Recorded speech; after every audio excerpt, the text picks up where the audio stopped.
What's going on, everybody? Welcome to episode 11 of the Future Money Show. Before you do anything, make sure you subscribe on YouTube and hit the like button so that we can get our YouTube algorithm working for us. Now, this episode is about NFTs. I have a guest on our show, one of my good friends who knows lots about the NFT space and is very knowledgeable. He puts us on to some good projects and we talk about the NFT space in general. It was really fun talking with him. So without further ado, I hope you enjoy the episode and let's talk some NFTs with Joey Park. This is the Future Money Show.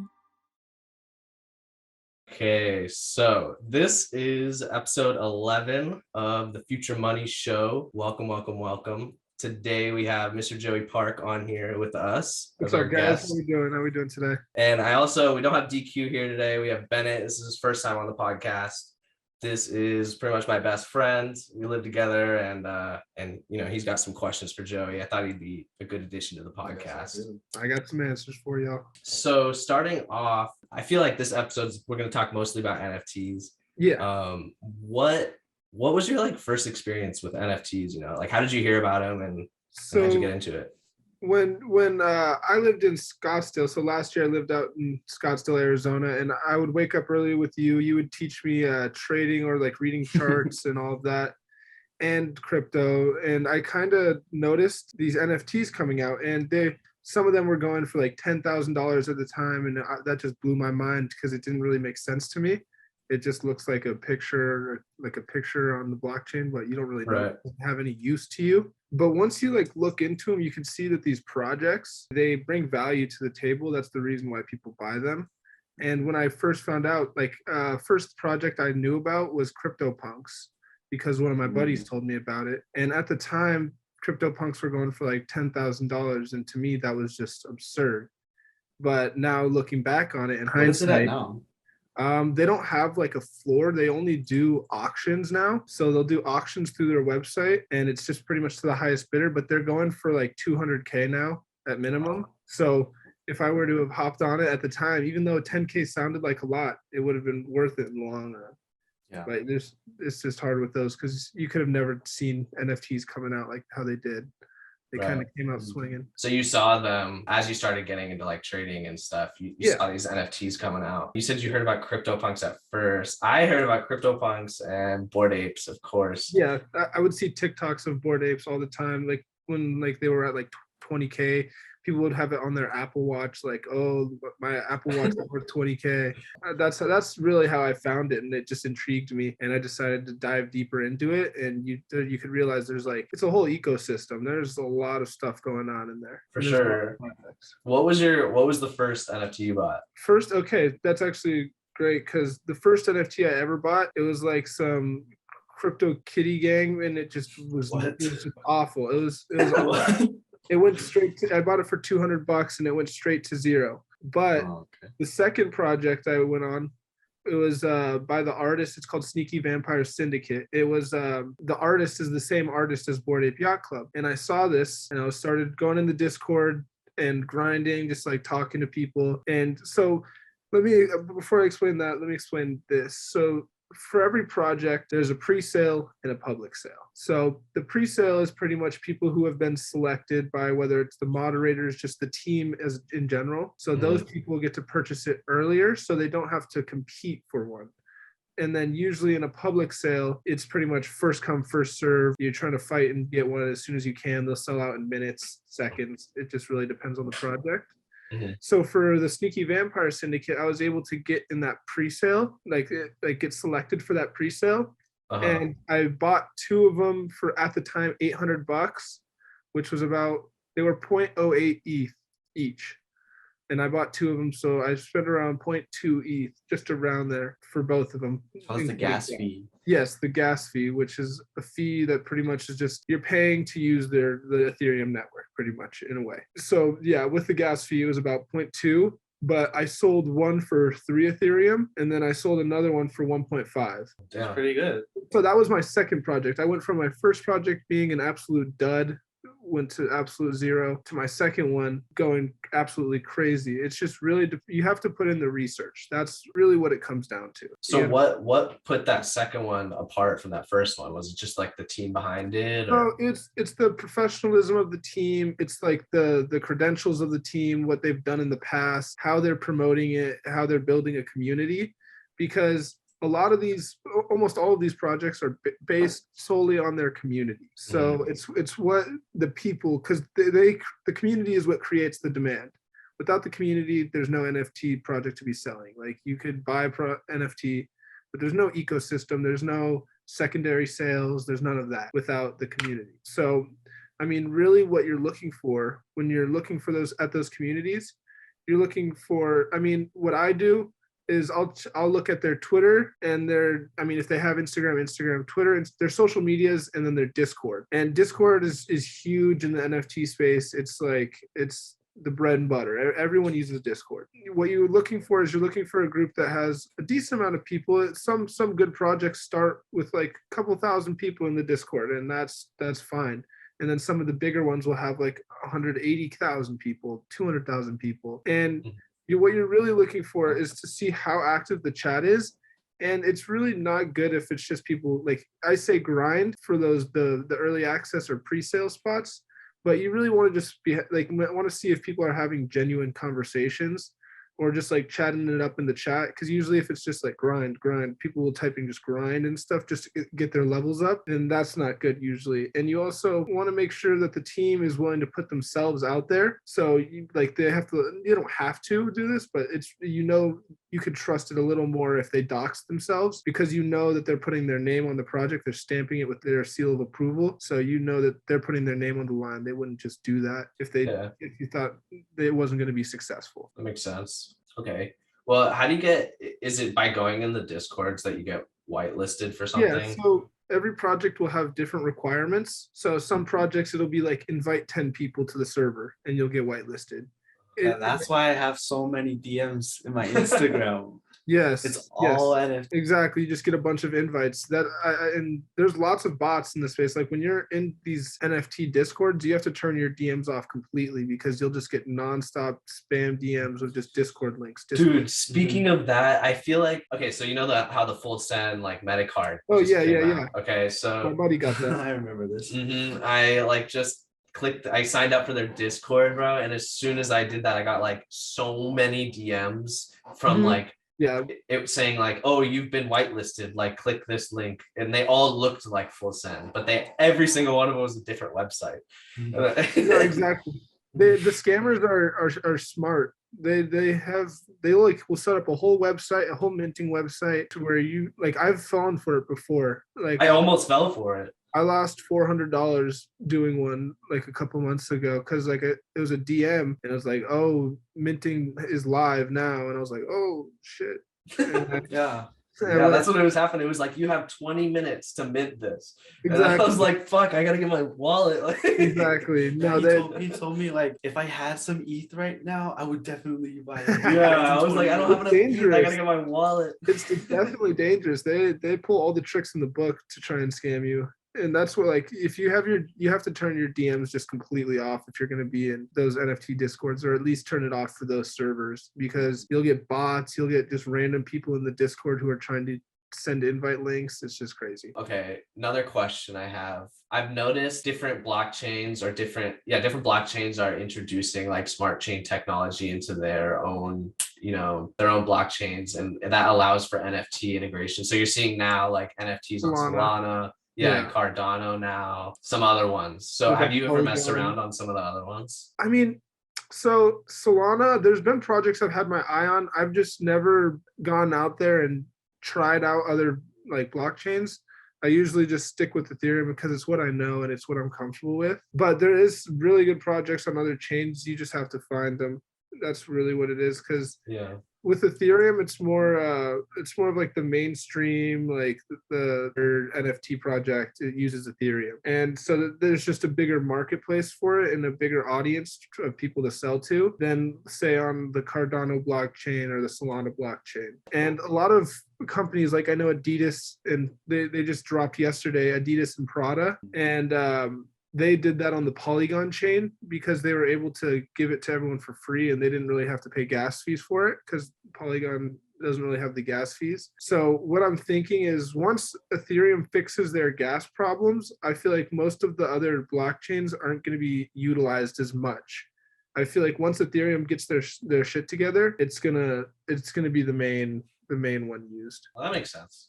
Yeah, because people are opting to these other chains because it saves money, because there's less gas fees, because I mean some people just really like the Solana blockchain. They think it runs smoother. I don't know too much about it, but I just know that there's a lot of people using it. And I was in a Twitter space the other week where they were a lot of big people in the NFT space are starting to make projects on like Solana blockchain. They think that it might take over, which is definitely possible if you still keep seeing $150, $200 transaction fees on Ethereum.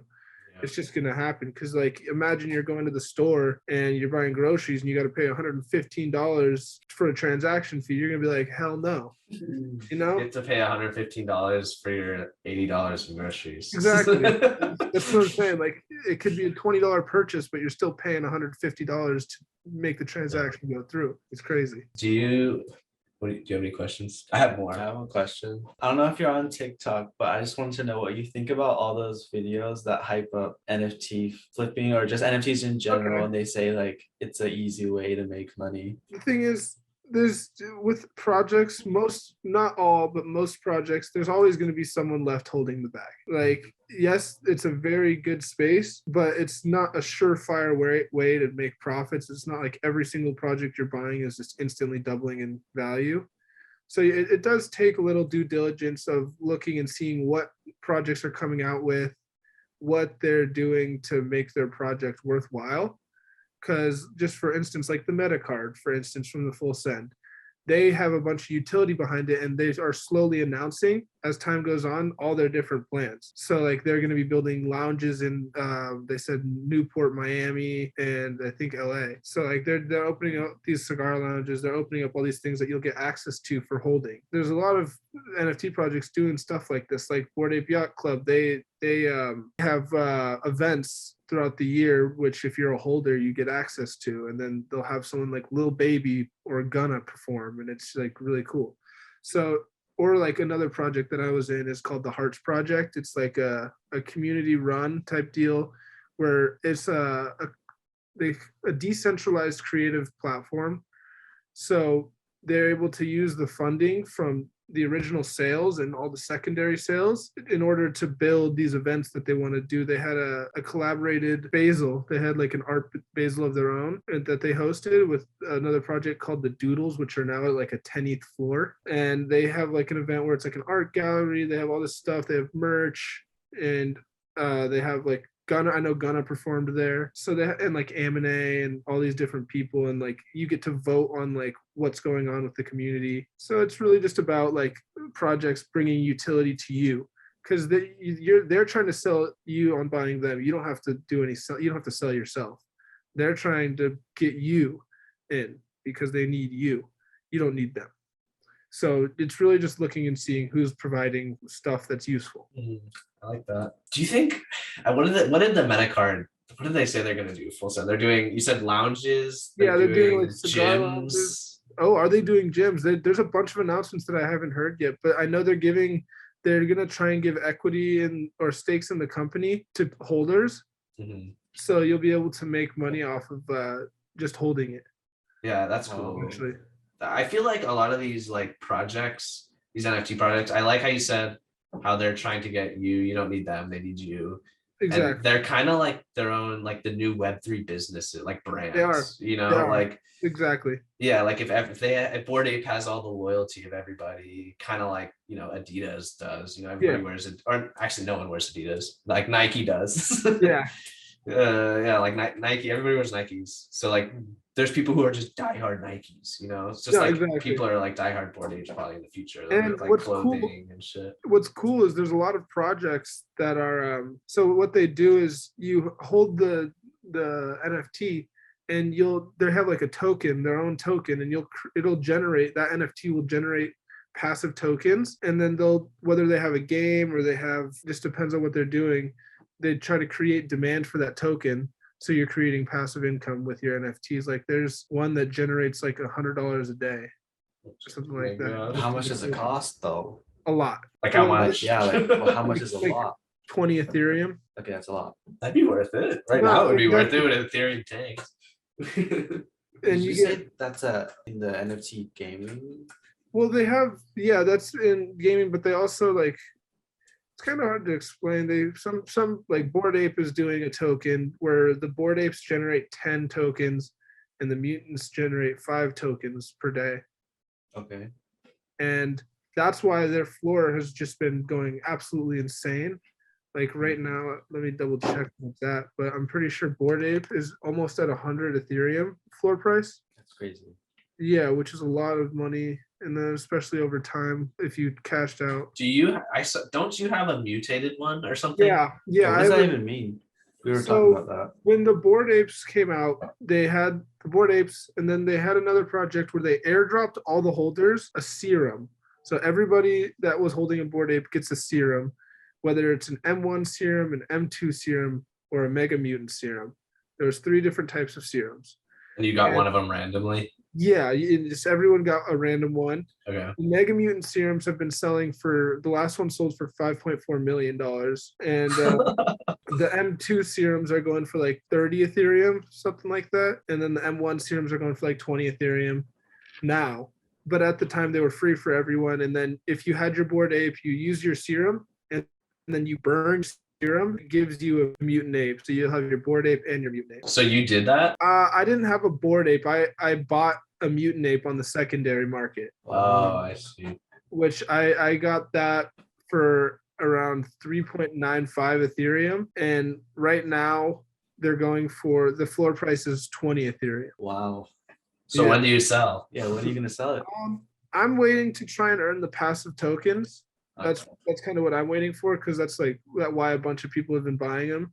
And Yeah. they like literally have not stopped going up in the last like 4 months, or not 4, like 2 months, 2-3 months. They've just been going boop boop boop. Like when I bought it was on the way up, but like if you look at the chart, like the chart is just crazy. Can you bring that up? Yeah, if you're able to, it's on OpenSea. You could kind of just see how it's just been like a steady incline. You can see the chart right there. I mean, it's kind of spread out, so it's not as steep as you'd think. But like, if you look at it at 1031, yeah, like even in the last 7 days, it's been crazy. Like you can see it went from like 15 all the way up to 20 something average price. And they're selling for like, you're right, Like the M2, 20 to 30. so M1s are like not as rare. Like these ones, That and one's how pretty sick. these are like the one of ones. Those top ones are like the one of ones. So all these people pretty much just got lucky. Yeah, pretty much. Like they probably had a nice Bored Ape though, because it looks similar. It has all the traits from your Bored Ape. Yeah, and That's then pretty cool. if you want to see mine, you could search 3034. There we go. Oh yeah. So this one, Hey, this one's sick. yeah, no, I like it. And if you click properties, you can see how like they rank on rarity. So like each thing has like traits, so each one's ranked on how rare it is. And there's about 20,000 in the collection, and this is ranked 7,000, I think. Like the 7,000th most rare. It's not like crazy, but it's more than, it's like top 50%. So like in how I gauge the prices of like, oh, what should I sell this for? So then I can see all the other ones that have that jacket on and what they're going for. Oh. So that I could gauge like, okay, mine's like around here probably. Or like, and I could look at all the other traits and see what they're selling for, and then make my decision based off of what other people have, listed theirs at. Interesting. One regret I have is not buying an M2 when I bought mine, because I could have spent an extra Ethereum on it to get an M2, but instead I spent like an extra 0.5 and got the one I got. And it literally, they go for like, a good M2 is like 25, 30 Ethereum right now, which is, if you think about it, it's kind of a lot. That's kind of. That's a lot. So you said you're holding on to this to wait for like. I'm waiting for the passive income. Do you know generally like when that's gonna happen? They've been saying it's in the works. They haven't really announced yet, and that's another thing. Like even though nobody really has a set date on when it's going to happen, everyone's still going crazy for it. because they I know bet. it's going to be good. People are just trying. Like I know there was a guy who was going to buy a Bored Ape, but instead of buying a Bored Ape, he bought 5 mutants. So he'll generate what not more like 2.5 times what he would have been originally getting in like the passive income. So people are starting to sweep up the mutants because they're cheaper than the Bored Apes, but only only make half, only half. So it's like the price is it's not half of Bored Ape. So like you're getting a better deal by getting the mutants. Yeah, that makes sense. So That's pretty cool. That's what I'm waiting for. I'm waiting for the mutant apes to hit like the halfway mark of Bored Apes. Like so once it hits like 50 Ethereum, 40 Ethereum is what I was thinking for my exit point. Because It's a nice goal. yeah. I mean, like if I see anything else happening, then I'll game time decision. But as of right now, that's what my goal is. And when I originally got it, my goal was 10 Ethereum. But I saw that like it had potential, so I changed my game plan. I was like, all right, this is still going up. Like I don't see it going down, and I had to get one. It was just it was something I had to do, and I had to hold it. Like, I was about to sell it. I listed it, and I was like, no, I can't sell it. FOMO is real.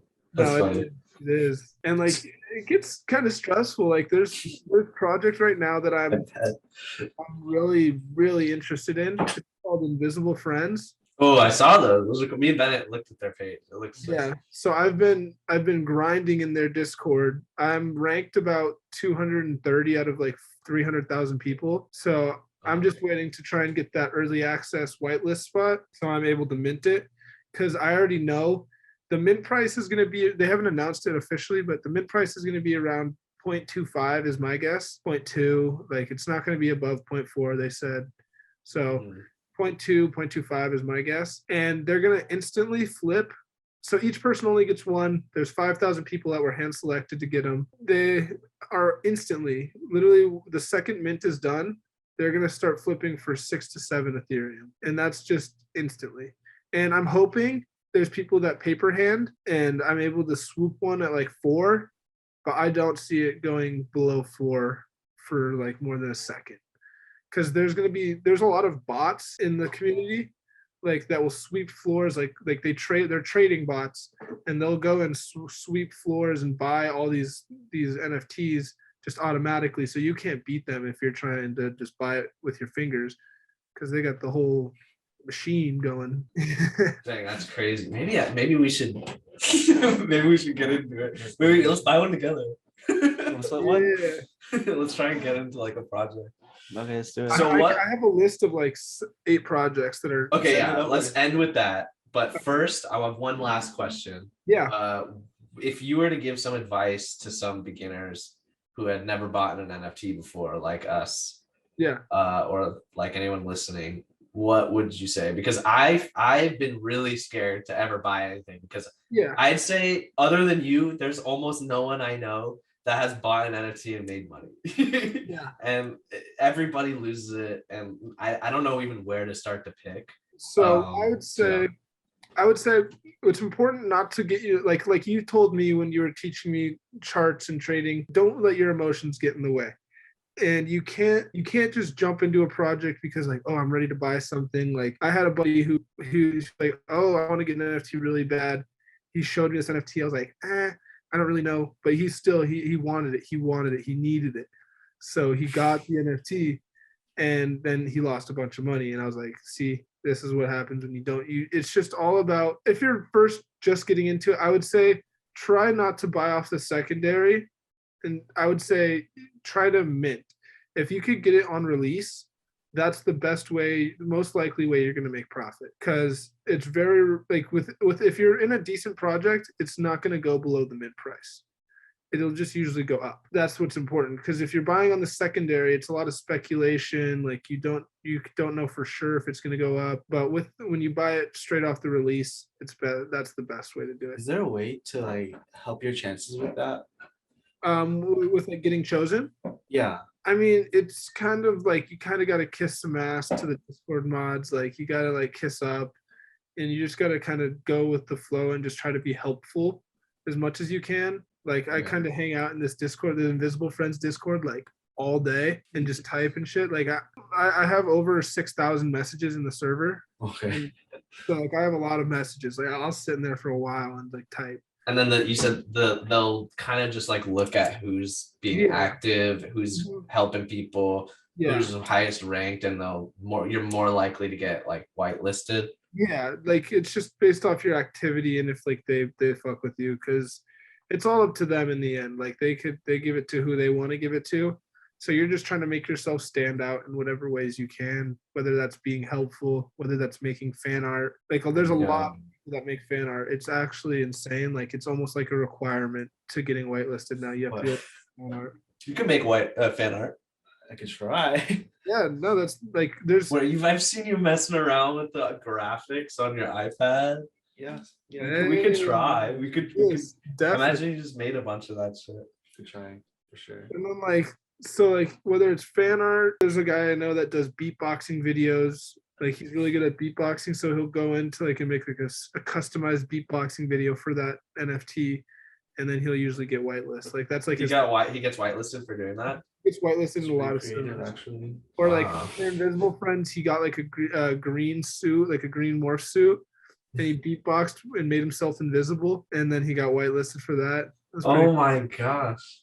Like you got to put some effort in, especially with like projects like Invisible Friends, because like there's so many people. There's like their Twitter has like 300 something thousand followers. Their Discord has like 260,000 people in it, 70,000 people in it. See, but like I feel like that's how you know it's gonna pop off. Like, well, that's true. That's true.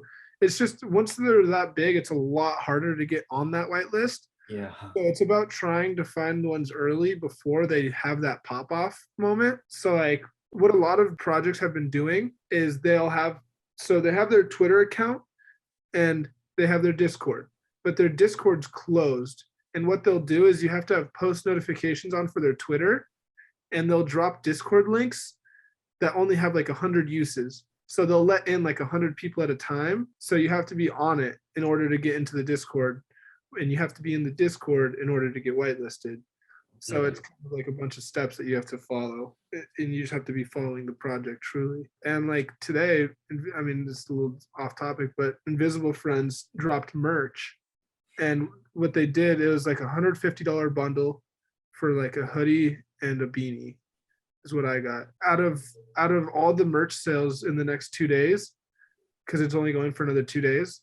All the merch sale or out of everyone, 50 people will get chosen to be whitelisted out of all those people that bought merch. So they give you like an incentive to buy it. That's pretty gosh. There's like no downside to them at all. I don't think buy our merch and integrate you can then into buy our NFT.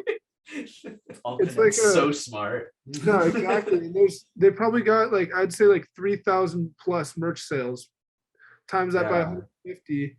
And they're doing well for themselves on just merch sales alone. Yeah, I know. Didn't Bored Ape just pass like $1 billion in like they got an transactions? evaluation. They also got an evaluation for like I think it was like $2 billion or something like that for the company. That's cheap, bro. That's cheap. Yeah, I feel like it's gonna go way more than Peloton is almost at 0 and it's still at almost 8 billion. I could be wrong with that. I could be wrong. And with it's a trash company. You're telling me Bored Apes is less relevant than Peloton? No, let me see. That number must be wrong. Oh my gosh. Still, I know they reached over $1 billion in sales, so they're at least $1 billion. Yeah, no, they're definitely in the billions. I mean, if you valued them like tech stocks, sometimes get like 25 to like 40 times that for the valuation. Yeah, like a really good growth tech stock that does $1 billion in revenue might be valued at like 20 billion. So and they've been valued at 2 billion. I mean, something like that. So I'm saying it's so undervalued right now. Yeah. And what's crazy is like I've been saying this to my dad, because obviously I don't have the funds to go buy a Bored Ape, but I've been trying to say just buy one right now, like just buy one, because like when I was begging him to buy one when they were at 30 Ethereum, begging, but he's like, I'm not gonna throw that much money on speculation, which I understand. Yeah. But now, every time they go up in price, I give him a call, give him some shit. I'm like, Dad, you remember when I told you to buy? He's like, yeah. I'm like, It's at 60. It's at 70 now. I called him again. Called him yesterday. Dad, it's at 95. Like, Are you getting it yet? it's That's like, funny. when will the message go through? And I think for Bored Apes, it's like almost always a buy. Like it's almost always At time this to point, buy. for sure. Yeah, because it's just going to keep going up. And then what makes me excited is that the fact that it keeps going up, those tokens are going to be worth more. Those Mhm. passive tokens are just going to go up in value and stuff. So that's exciting to me. Yeah, that's pretty cool. And they just had a mobile game competition actually. And they made a game on iOS and Android. It was like an app where you run around as a mutant ape. Have you heard of Axie Infinity? I have actually. Those are like the axolotls, right? Yeah, like it's kind of like Pokemon. Yeah. I've heard of that. Don't know too much about it, but I have heard of it. Pretty sure it's like the characters that you play are NFTs, and they kind of like what you're saying, they generate more. Like I guess they make more Axies, and they generate income Yeah, for like you. the Axie token or whatever it is. Yeah, and then you have to have 3 of them to even play the game. And I Dang, think yeah. when I heard about it, each one was like $300. That's not too bad. Like Yeah, not yesterday, too bad. I just spent $1,500 on an NFT. It's called Slotties, and what they are, it's like a premium membership. Like you're like a member to like they're partnered with like 120 online casinos, and for holding this NFT, you get it earns a passive token, which is about $2 a token. I think it's like 5 tokens a day, something like that. Once or like 10 tokens if you stake it, and then they also have so on your thing you have a EHR, which is exclusive holder rewards, and a rake back. So the rake back, if you're playing on one of these their partnered casinos and you have this NFT, you will get 5 or however many percentage yours specifically is. Mine's 5%. You get 5% of all the bets you place back. So you get rake back on that. That's sick. I think it's up to 20%. I think the highest ones have a 20% rake back. So you put $1,000 down and lose, you get $200 back. Then EHR is like whatever the casinos are making, you make a percentage of it, which I don't know if it's a huge percentage. It just depends on which one you have, but you're making a percentage of that, which goes straight into your Ethereum wallet. That's so cool. Like the passive income part of it. Yeah. So like it's working with the casinos, and you could also what they're coming out with. You place your slotty and you stake it, and then you give them another NFT, and people will be like, "Have you heard of Rollbit?" Mm-mm. Like a website where like you know those like mystery boxes that's like it's like a mystery box, but with NFTs, and you have like I'm a chance of familiar with mystery boxes. like Okay. that. So you could stake your slotty and then stake an NFT, and people could try and win that. And if they don't win that, you make all the money off of it. But if they do, you get paid for that NFT, whatever the floor price is. Oh my gosh. So like it's like 2 upsides. You either sell your NFT and make whatever profit you would have selling it, or you make just profit and don't lose anything, which is pretty interesting to me. That's not out yet, but it's a little alpha, Yeah, that sounds sick. Okay, going into the last part. Yeah.